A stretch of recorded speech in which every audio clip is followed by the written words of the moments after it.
नमस्कार दोस्तों अगर आप एक साथ कन्याकुमारी, रामेश्वरम और मदुरई मीनाक्षी मंदिर दर्शन करना चाहते हैं तो यह वीडियो आपके बहुत ही काम आएगी। इस वीडियो में हम जानेंगे कि हम सस्ते और अच्छे रूम में कहाँ स्टे करेंगे, खाना पीना कहाँ सही मिलेगा, सफर कैसे करें तीनों जगह की, और इन सब में कितना खर्च होगा और कितने दिन का यह सफर होगा। तो दोस्तों आप देख रहे हैं देव डायरी। अगर आप हमारे इस चैनल पे पहली बार आए हैं तो कृपया करके लाइक और सब्सक्राइब जरूर कर दें, क्योंकि हम ऐसे जानकारी अक्सर लेके आते रहते हैं अपने वीडियो पे। सबसे पहले आप अपने शहर से कन्याकुमारी तक पहुंच जाएं। यहाँ आप ट्रेन के माध्यम से भी पहुंच सकते हैं, जो आरामदायक और सस्ती सफर है। अगर आप हवाई जहाज से आते हैं तो आपको त्रिवेंद्रम आना पड़ेगा और वहाँ से बस या ऑटो के द्वारा आप कन्याकुमारी पहुँचे। यह रास्ता लगभग 90 किलोमीटर का होता है। कन्याकुमारी एक छोटा सा स्टेशन है जो कि सबसे अंतिम स्टेशन कहलाता है। यहाँ से बाहर आते ही ऑटो वाला मिल जाएगा जो 100 रुपए में आपको होटल तक छोड़ देगा। बात करें होटल की तो यहाँ हर तरह का होटल आपको मिल जाएगा। अगर आप अपने पहले से होटल बुक कर रखा है तो कोई बात नहीं है, अगर नहीं किया है तो फिर भी आपको परेशानी होने की कोई बात नहीं है। यहाँ बहुत सारे होटल और रेस्टोरेंट आपको बजट के अनुसार भी मिल जाएगा। अगर आपके पास फैमिली है और सस्ते में स्टे करना चाहते हैं तो सबसे अच्छा भारत सेवा संघ आश्रम है। यहाँ डबल बेडरूम 500 रुपए में मिल जाता है और 100 रुपए की थाली के दर से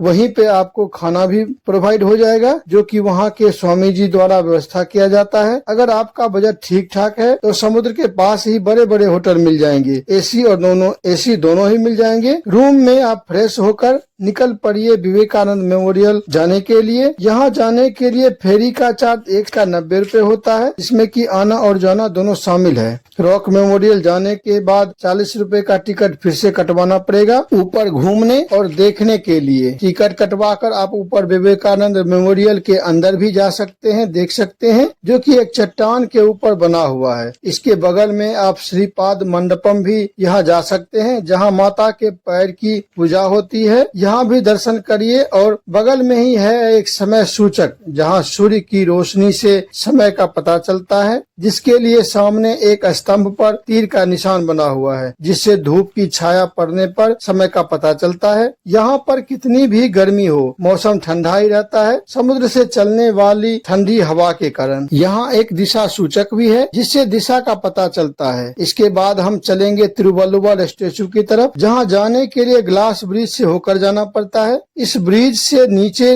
देख सकते हैं समुद्र की लहर को चलते हुए। ब्रिज के दूसरे तरफ है 133 फीट ऊंची तिरुवल्लुवर जी की स्टेचू, जिसके ऊपर पैर के पास जाया जा सकता है सीढ़ी के माध्यम से। यहाँ देखते हुए वापस हम लोग आ चुके हैं कन्याकुमारी सुनामी पार्क, जहाँ शाम हो गई थी और यहाँ कई जगह देखने के लिए है, जैसे tsunami park, Gandhi Mandapam, church, sunset point, view point, Triveni Sangam, 3 समुद्र आकर जहाँ मिलता है। यह सब दर्शन करके हम रात में रूम पे पहुंच चुके हैं। यहाँ पास में ही कई सारी रेस्टोरेंट हैं, जहाँ 150 रुपए थाली के दर से आप साउथ इंडिया का खाना खा सकते हैं। सवेरे हम निकल पड़े सनराइज देखने के लिए। दोस्तों कन्याकुमारी वह जगह है जहाँ हम समुद्र से निकलते हुए सूरज का सनराइज भी देख सकते हैं और शाम को समुद्र में डूबते हुए सूरज का सनसेट भी देख सकते हैं। यह जगह समुद्र के अंदर लगभग 500 मीटर अंदर है। एक रास्ते के जैसा बना है जो पत्थरों का बना हुआ है, जो कि भारत का सबसे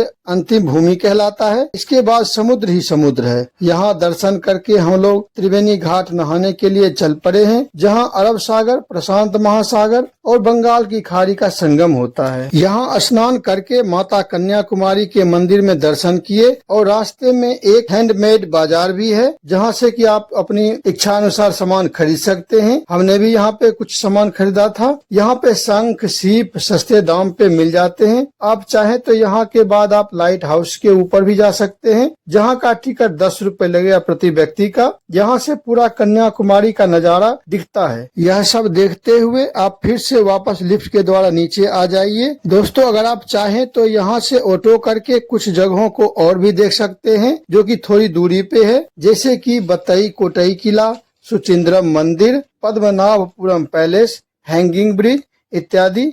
जो कि ऑटो वाला आपको लगभग 2000 के रुपया के लगभग लेगा और यह सब घुमा के आपको शाम तक वापस फिर कर देगा। यह सब देखने के बाद आप रेस्टोरेंट में जाके कुछ खाना खाइए और अपने सामान को लेकर स्टेशन पहुंच जाइए, क्योंकि 10 बजे रात में यहाँ से गाड़ी चलती है रामेश्वरम के लिए, जिसका नंबर आप हमारे स्क्रीन पे देख सकते हैं। यह ट्रेन 10 बजे रात में चलती है और सवेरे 5:30 या 6 बजे तक आपको रामेश्वरम पहुंचा देगी। सवेरे सवेरे आप रामेश्वरम पहुंच जाएंगे। दोस्तों, बात करें यहाँ की खर्चे की, तो आप यहाँ जो हमारे खर्चे हुए हैं वो आप हमारे स्क्रीन पे देख सकते हैं। दोस्तों, आप सवेरे सवेरे पंबन ब्रिज का नजारा भी ले सकते हैं, जो कि पहले बना हुआ यह पुल अब क्षतिग्रस्त हो चुका है और ये बंद हो चुका है। अब ये दूसरी पुल है जो कि नया बनाया गया है और कुछ दिन पहले ही इसका मोदी जी के द्वारा उद्घाटन भी हुआ है। इस पुल से जाने का नजारा देखिए कितना अच्छा लगता है और सामने देखिए ये सड़क पुल है जिससे कि गाड़ियां आती जाती है। यह सब देखते हुए हम लोग पहुंच चुके हैं रामेश्वरम। रामेश्वरम स्टेशन पे उतर के जब आप बाहर आएंगे तो वहाँ पे आपको बहुत सारे ऑटो मिल जाएंगे, जो कि आपको 100 रुपए में आपके होटल तक पहुँचा देगा। आप चाहें तो यहाँ पहले से भी बुक करवा सकते हैं। अगर नहीं बुक करवाया आपने होटल तो यहाँ पे एट ए टाइम भी मिल जाती है। आप 100 रुपए देके जब होटल पे पहुँचेंगे तो वहाँ आपको लगभग 800 से 1200 रुपए में होटल मिल जाएगा। हम लोग रूम पहुँच के फ्रेश हो गए और फ्रेश होकर निकल पड़े तुरंत ही अग्नि तीर्थम स्नान के लिए, जो कि 500 मीटर की दूरी पर ही है। यहाँ समुद्र बिल्कुल शांत है। माना जाता है कि भगवान राम रावण का वध करके यहीं पे स्नान किए थे, जिसके कारण यहाँ समुद्र शांत रहता है। यहीं पास में ही नौका विहार के लिए भी नाव खुलती है, जो कि समुद्र से रामेश्वरम द्वीप का नजारा दिखाता है। यह द्वीप एक शंख के आकार का है, जिसके लिए टिकट लगता है। आप यहाँ टिकट कटवा के आप देख सकते हैं, यहाँ पे नौका विहार का आनंद ले सकते हैं। दोस्तों, यहाँ स्नान करके आप गीले कपड़े में ही मंदिर के अंदर पहुँच जाइए। मंदिर के अंदर 25 रुपए की पर्ची कटवा कर 22 कुंड में स्नान करना है और गीले कपड़े में ही अपने रूम पे आ जाइए। कपड़े बदलकर आप फिर से मंदिर के तरफ चलिए, जहाँ रास्ते में फूल माला भी दुकान पे मिल जाता है, जो कि आप खरीद लीजिए और लाइन में लगकर रामेश्वरम महादेव का दर्शन कीजिए। यहाँ 2 शिवलिंग है एक ही साथ, जिससे कि सिर्फ एक ही दिखता है। यहाँ दर्शन करके बाहर आने पर 150 रुपए थाली के दर से आपको खाना मिल जाएगा। तो यहाँ साउथ इंडिया का भी खाना खा सकते हैं या नॉर्थ इंडिया का भी खाना खा सकते हैं। जो नॉर्थ इंडिया का खाना थोड़ा सा महंगा पड़ता है। यहाँ खाना खाकर आप ऑटो किराया करके निकल पड़िए साइड सीन देखने के लिए, जिसका ऑटो वाला आपसे 800 रुपए लेगा लगभग। और सबसे पहले हम लोग निकल पड़े हैं राम सेतु और धनुषकोटी देखने के लिए। यहाँ जाते वक्त आप देखेंगे कि बीच से एक रास्ता है और दोनों तरफ से समुद्र की लहरें आती रहती है, जो कि देखने में बहुत ही मनभावन लगता है। और यह सफर लगभग 22 किलोमीटर का होता है और आप लगभग आधे घंटे में पहुँच जाएंगे धनुषकोटी। धनुषकोटी पहले एक गाँव था। यहाँ एक रेलवे स्टेशन भी था। 1964 में आई सुनामी में ये गांव भी बह गया और जितने भी यहाँ थे सब बह गए। सिर्फ अब यहाँ का अवशेष रह गया है, जैसे कि ये रेलवे स्टेशन देख सकते हैं आप। यहाँ डाकघर भी था, अब उसका भी अवशेष ही रह गया है सिर्फ। और ये है चर्च, देखिए कितना खंडहर बन गया है। यह सब देखते हुए जब आप आगे निकलेंगे तो आएगा राम सेतु। राम सेतु यहाँ से थोड़ी ही दूर पे है, इसी रास्ते में। यहाँ से श्रीलंका मात्र 18 किलोमीटर की दूरी पे है। लोगों का मान्यता है कि यही वह पुल है जिसके द्वारा भगवान राम अपनी सेना के द्वारा श्रीलंका को गए थे रावण पे विजय पाने के लिए। यह पुल अब कुछ दूर ही रह गया है, बाकी समुद्र में बह गया है, लेकिन नीचे इसके अवशेष अभी भी कुछ दिखाई देते हैं। यहाँ का सुंदर नजारा देख के आप कुछ समय यहाँ पर बिताएं। दोस्तों, राम सेतु का जब ऊपर से फोटो लिया गया तो यह बिल्कुल गिटार के शेप में है। आप देख सकते हैं कितना सुंदर लग रहा है, बिल्कुल गिटार के जैसा ही। और फिर निकल पड़िए आप वापस रामेश्वरम के तरफ। रास्ते में आपको मिलेगा विभीषण जी का मंदिर, जिसे कि कोठांडा तीर्थम के नाम से जाना जाता है। यहाँ दर्शन करके हम लोग निकल पड़े मंदिर के तरफ, जहाँ की मंदिर के पास में ही बहुत सी देखने की जगह हैं, जैसे कि रास्ते में ही है कलाम हाउस, लक्ष्मण तीर्थम और थोड़ी सी आगे जाने पर राम तीर्थम और साइड में है देखेंगे तो पंचमुखी हनुमान मंदिर, जहाँ पर कि आप पानी में तैरते हुए पत्थर भी देख सकते हैं। यह वही पत्थर है जो पुल बनाने में इस्तेमाल हुआ था। इसके बाद है नटराज मंदिर, जो कि बहुत ही सुंदर यहाँ का कलाकृति दिखाई देता है मंदिर के ऊपर। दोस्तों, इसके बाद अगर आप पंबन ब्रिज देखना चाहते हैं तो वहाँ भी जा सकते हैं, लेकिन उसके लिए अलग एक ऑटो करना पड़ेगा, जो कि आपको लगभग 1500 रुपए लेगा और पंबन ब्रिज दिखा देगा, क्योंकि जिस रास्ते से हम लोग वापस आए थे उसी रास्ते में ही पंबन ब्रिज है और फिर से मुड़ के जाना पड़ेगा वहाँ।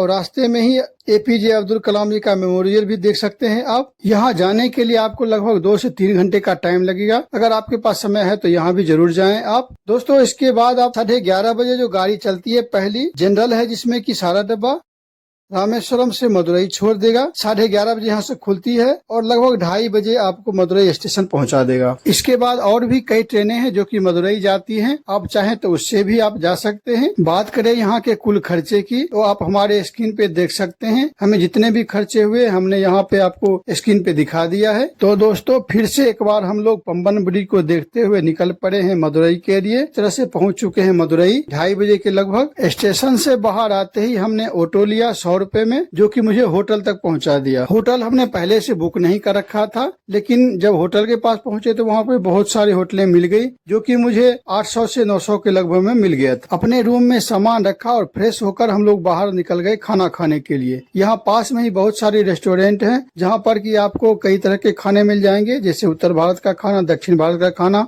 अगर आप उत्तर भारत का खाना खाते हैं तो आपको लगभग थोड़ा सा महंगा पड़ेगा। अगर आप दक्षिण भारत का यहाँ का खाना खाते हैं तो आपको 150 या 200 रुपए थाली के दर से खाना मिल जाएगा। दोस्तों अगर आप यहाँ मदुरई आए हैं और मदुरई का अगर जिगर ठंडा आपने नहीं पिया तो समझिए कि आपका आना व्यर्थ है, क्योंकि यहाँ का जिगर ठंडा बहुत ही मशहूर है। ऐसा माना जाता है कि इसको पीने के बाद आदमी का दिल शांत हो जाता है। और अब हम लोग निकल पड़े हैं मंदिर दर्शन के लिए। हमारे होटल से मात्र 200 या 300 मीटर की दूरी पे मंदिर है, जो कि सामने से ही दिखाई देता है। यह मंदिर इतनी ऊंची है कि यह दूर से ही दिखाई दे देती है। यहाँ हम लोग दर्शन करने के लिए निकल पड़े हैं। शाम हो गई है और यहाँ दर्शन करने से पहले आपको मोबाइल जमा कराना पड़ेगा। यहाँ मोबाइल जमा कराने के लिए आपको 5 रुपए चार्ज लगेगा एक टिकट का, जिस टिकट पे कि आपका तस्वीर छपा होगा। और यह मोबाइल जमा करके आप वहीं पास में ही जूता चप्पल का स्टैंड है, आप वहाँ जूता चप्पल भी अपना स्टैंड में रख सकते हैं और लग जाइए लाइन में। यहाँ लाइन में लगकर लगभग आपको 3 से 4 घंटे में दर्शन होंगे। मीनाक्षी मंदिर के परिसर में कुल 14 गोपुरम है, जिसमें सबसे ऊंचे गोपुरम की ऊंचाई लगभग 170 फीट है। सबसे ऊंचे गोपुरम के ऊपर लगभग 33,000 से अधिक देवी देवताओं के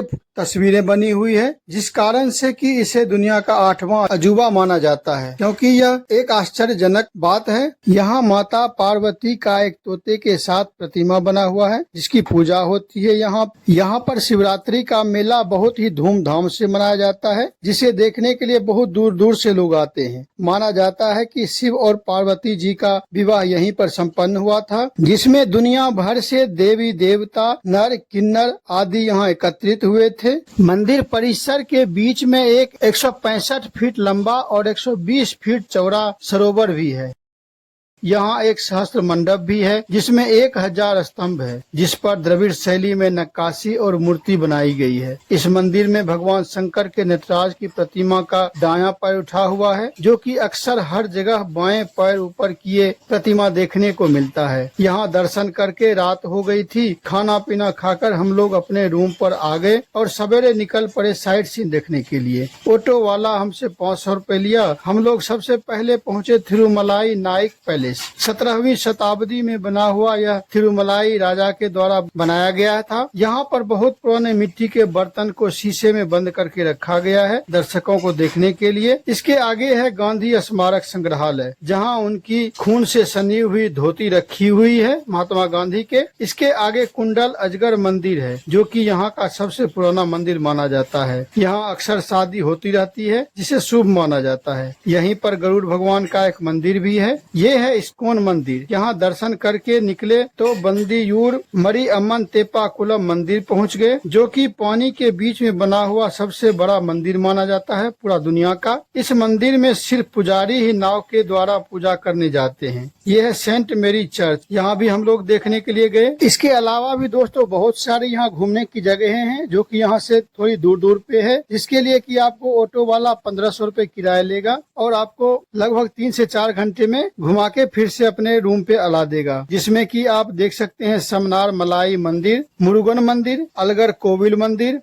यह सब दर्शन करके वापस रूम पर आइए। दोस्तों अब बात करें यहाँ के कुल खर्चे की, तो यहाँ हमने जो खर्च किया है वो हमारे स्क्रीन पे आप देख सकते हैं। दोस्तों ये हमारा 4 आदमी का खर्च है। आप इसके हिसाब से अपने फैमिली मेंबर का बजट तैयार कर सकते हैं। बात करें यहाँ आने की, तो यहाँ सालों भर आदमी आता है। लेकिन अगर आप नवंबर से लेके मार्च में आते हैं तो बहुत अच्छा मौसम रहता है यहाँ पर। अगर आप संपूर्ण साउथ इंडिया टूर वीडियो देखना चाहते हैं तो हमने अलग से एक संपूर्ण बजट के साथ वीडियो बनाया है, और अलग अलग वीडियो अगर देखना चाहते हैं तो वह भी उपलब्ध है। तो दोस्तों, कैसा लगा हमारा वीडियो? अगर आपको अच्छा लगा होगा तो कृपया करके लाइक और सब्सक्राइब जरूर कर दें। मिलते हैं अगले वीडियो में कुछ नई जानकारी के साथ। धन्यवाद।